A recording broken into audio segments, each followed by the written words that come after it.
été dit que le chef de l'État ou le Premier ministre va décider aujourd'hui. Ok. Nous avons conclu les travaux auxquels j'ai participé comme expert. Et les rapports de ces travaux sera remis au chef de l'État. Et c'est au chef de l'État de prendre la décision sur l'avenir de l'état de siège. Donc ce n'est pas aujourd'hui qu'on attendait la décision sur l'état de siège. Hier, il y a 3 commissions. On avait composé 3 commissions. Bon, il y a quelques commissions qui étaient sorties d'Europe pour faire la déclaration. La déclaration là était dit à quoi? Le chef de l'État veut et a toujours voulu que la population congolaise prenne part à la gestion et aux décisions qui se prennent pour les comptes. C'est pourquoi l'état de siège qui a été déclaré en 2021, et ça fait plus de 2 ans que l'état de siège dure, et il y a eu plusieurs voix qui se sont levées sur le maintien, la requalification ou la levée pure et simple de l'état de siège. Et ces voix sont arrivées chez le chef de l'État et le chef de l'État dit « Je ne peux pas prendre la décision sans consulter les personnes concernées ». C'est pourquoi il a convoqué ces tables rondes pour que toutes les populations, les couches sociales concernées par l'état de siège viennent s'exprimer et donner leur avis. Et les travaux ont commencé le lundi. Le mardi, hier, toutes les commissions ont fini leurs travaux et ils devaient soumettre le rapport au Premier ministre, le chef du gouvernement, qui devait, après avoir reçu ces rapports, les soumettre au chef de l'État. C'est pourquoi hier, chaque commission a présenté les résultats du travail qui était passé dans la commission. Donc il y a maintien, il faut maintenir l'état de siège, il faut requalifier, changer la forme de l'état de siège ou bien lever l'état de siège. Donc supprimer l'état de siège. Donc c'était ça le travail d'hier. Et aujourd'hui, le chef de l'État devait conclure cette table ronde et nous tous nous attendons la décision du chef. C'est à lui, après avoir lu tous les rapports, qu'il va prendre cette décision de dire ok, je maintiens, je change la forme ou bien je lève l'état de siège. Maintenant, vous êtes expert.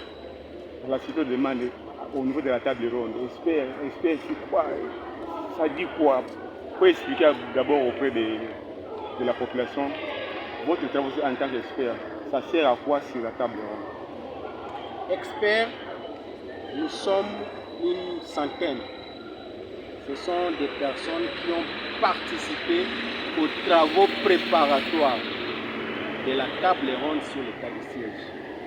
La primature, son Excellence Sam Lukonde Kyenge, a convoqué les premiers travaux en 2022, novembre, pour que les gens essaient de travailler sur les 3 thématiques, la requalification, le maintien ou la levée de l'état de siège. Nous avons participé à ces travaux, nous avons donné des avis, vu la situation sécuritaire du pays, vu les enjeux politiques et les enjeux internationaux. Nous avons donné les avis, voilà les chefs, voilà ce que nous pensons pour telle thématique. Il a encore convoqué les 2e travaux préparatoires au mois de juin 2023. Nous avons fait la même chose, on a remis les rapports au chef, au Premier ministre, et lui, il a transmis chez le président de la République pour dire voilà, les experts ont travaillé, voilà les options levées et voilà les avantages et les inconvénients de chaque thématique. Lever, maintien ou requalification de l'état de siège. C'est à partir de ces travaux que le chef de l'État a dit oui, maintenant que je suis bien informé, appeler toutes les personnes concernées de l'Ituri, du Nord Kivu, qu'ils viennent, qu'eux aussi donnent leurs avis. Parce que nous ici, nous étions des experts techniques politiques. Maintenant, la base devait venir pour s'asseoir sur une table et dire voilà, nous voulons ceci, c'est la raison d'être de cette table. Comme expert, est-ce qu'il y a des avancées significatives pendant la période de l'état de siège? Comme je l'ai dit, il y a beaucoup d'avancées pour l'état de siège. Il y a quelques inconvénients, il y a plusieurs résultats qu'on peut présenter pour l'état de siège. C'est pourquoi le chef a dit non, que les gens qui sont sur le terrain, qu'ils viennent et nous disent ce qu'ils vivent au quotidien. Parce que nous sommes à Donc, vous êtes Kinshasa. en train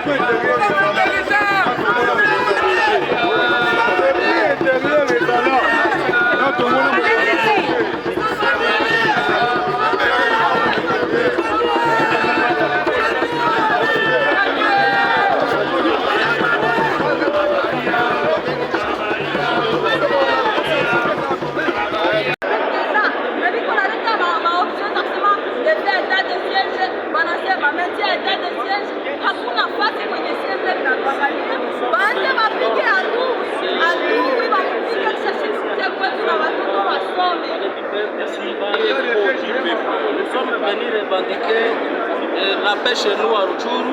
Donc nous sommes en train d'exiger au gouvernement de libérer le territoire de Rutshuru, Masisi et Nyiragongo. Et aussi on veut que nos enfants de Rutshuru soient aussi à l'école comme tous les autres enfants congolais. Et en plus de cela, il ne faut pas que le gouvernement s'inquiète des élections et penser qu'ils peuvent organiser ces élections sans Rutshuru, Masisi et Nyiragongo. Et Kwamutu aussi. Voilà, hormis les 3 jours qui viennent de se passer ici en rapport avec les travaux, n'est-ce pas, sur la levée, la reconstruction de cet état de siège, mais également le maintien. Vous soutenez quelles mesures? Nous sommes une structure bien organisée et qui est apolitique. Les histoires là de l'état de siège, qui est état de siège ou non, nous on veut d'abord la paix. C'est la paix qui nous concerne, qui est l'état de siège ou pas. Nous sommes concernés par la paix à Rutshuru, Masisi et Nyiragongo en tant que structure apolitique. Nous soutenons qui est état de siège ou non, c'est seulement la paix, mais rien que la paix. Merci. Kwenye nchi yetu ya Kongo, Rutshuru, Masisi, Nyiragongo tunateseka sana.